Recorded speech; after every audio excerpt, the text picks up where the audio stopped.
All right, guys, what's going on? It's Jack, and welcome back to another video. And I'm going to bring out my former Call of Duty commentator self just for this video alone, because for this video, I'm going to have to be that guy. And I hate to be that guy, but I'm going to be that guy. So here we go. So the news is that skill-based matchmaking is no more. The community has won. Disbanding lobbies is no more. Even aim assist itself is going to be more balanced or whatnot. Hell, it's almost like they're trying to get me personally, to come back to play Call of Duty again, right? Because those are a lot of the issues that I've had over the years with the game.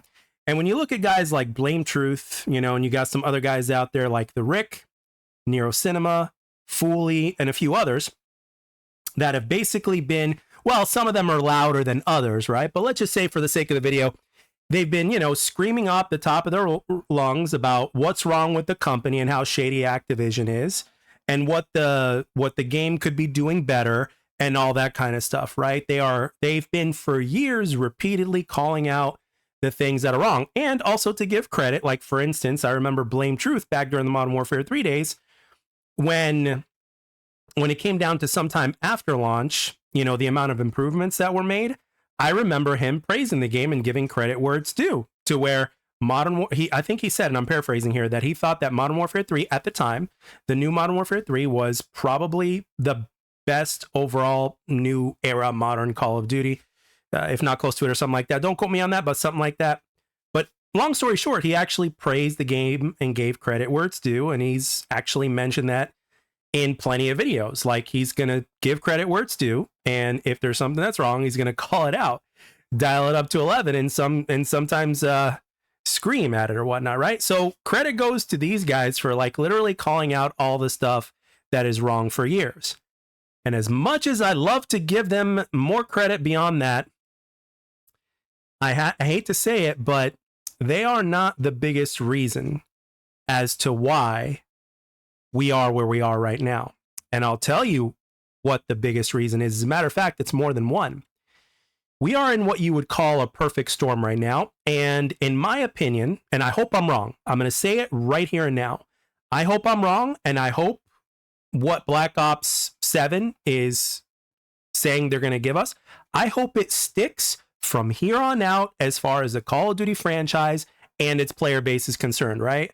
The no disbanding lobbies, the no SBMM, and the aim assist being at a right place and stuff like that. I hope it remains until, you know, until time runs out, right?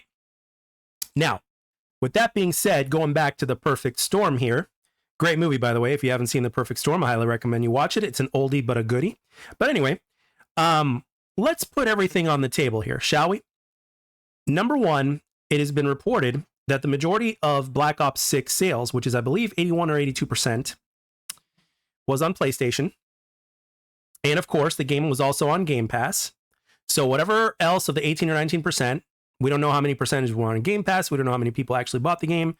But long story short, Activision ended up losing $300 million. It cost them $300 million in revenue with the way the cookie ended up crumbling. But here's where I say it's the perfect storm. Another thing is that we just happen to have, with like literally tomorrow, as of the time of this recording, Battlefield 6 is going to be released. And in about a month later, maybe a little over a month later, Black Ops 7 is going to be released. So it's close to where it's like you've got another big name FPS title that's coming out, but it actually happens to be legit competition this time. And we're talking big competition, especially when you consider the beta numbers and how the beta numbers on Battlefield 6 were better and how they had to ban, you know, Battlefield 6 from the chat and COD Next or whatnot and stuff like that, right? Now, I'm glad for the Battlefield community. As a matter of fact, I'm so happy for the Battlefield community, even though I don't play the game myself. But with that being said, as far as this year is concerned, if it sticks for at least this year, because you know the company that we're dealing with here, it's very easy for them to pull a bait and switch, right? Like, let's say their sales do well, or however their sales do, they can revert it and go back. Oh man, can you imagine Blame Truth and Fooly and these other guys screaming at the top of their lungs? I personally would think that that would be very entertaining. If they pulled a bait and switch and then Blame Truth, oh man, that's going to be an entertaining listen. Because, I mean, I would love to hear what those guys have to say if they did that shit. But anyway, however, let's say they keep their word. I'm happy for the Call of Duty community that they at least get a 1-year break. Oh, and by the way, speaking of Perfect Storm, we also have Grand Theft Auto 6 coming out. So it's a perfect year to where it's like, fuck it, because Grand Theft Auto 6 is going to impact everything, right? However, this Perfect Storm will end. This Perfect Storm will end. And when it does, it's going to be business as usual. Battlefield 6 would be a year old. A new Call of Duty in the form of, I believe, Modern Warfare 4 is going to be released. And it's going to be an Infinity Ward game, in which I saw on a tweet, and if I can find the tweet, I'll put it in the video, to where it was leaked or said or officially revealed very recently that Infinity Ward themselves were the ones that convinced Activision to give a green light to put SBMM into the game. So, again, when you put everything on the table in terms of everything that we've come to learn, whether it was the white paper, whether it was this, whether it was that, right? Everything that we've learned over the last 6 years or 6+ years specifically, I mean, do you trust them? I sure as hell don't. Like I said, I'm happy for the Call of Duty community that they're actually going to be happy this time. And hopefully it causes a big enough impact to where it shows the higher ups to where it's like, hey, this is the right direction, because it can get to a point to where it's like, despite the fact that it could be good, if the sales are low, they're going to be like, oh, we need to put SBMM back into the game. You know what I mean? So, however, if they were to pull a bait and switch and to add it back into the game in secret, even if they don't mention it on an update or whatever, or a patch note or whatever, people will notice. Players will notice, and it's going to be another controversial title. And all of these Call of Duty channels, whether they're on the side of Call of Duty or against Call of Duty, they're going to have a field day with this, with the back and forth. Just like 5 or 6 years ago, they had a field day with it again. And history has been known to repeat itself. Now, it could go either way. I, for one, am sitting back to see how the cookie's going to crumble.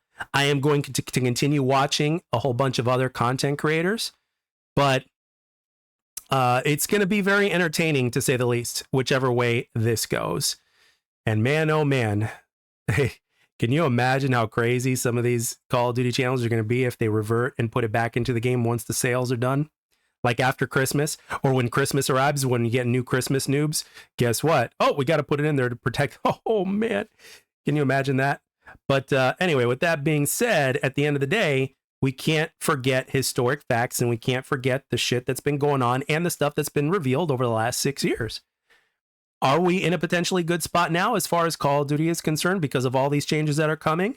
Oh yeah, absolutely. However, what I'm trying to simply say is, don't be surprised if history repeats itself once again. So with that being said, always keep that in mind.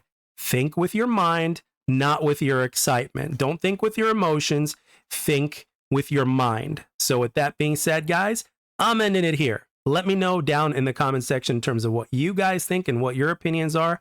And with that being said, I'd like to thank everybody for taking the time to watch and or listen. I hope you enjoyed the video, and I'll catch you guys on the next one.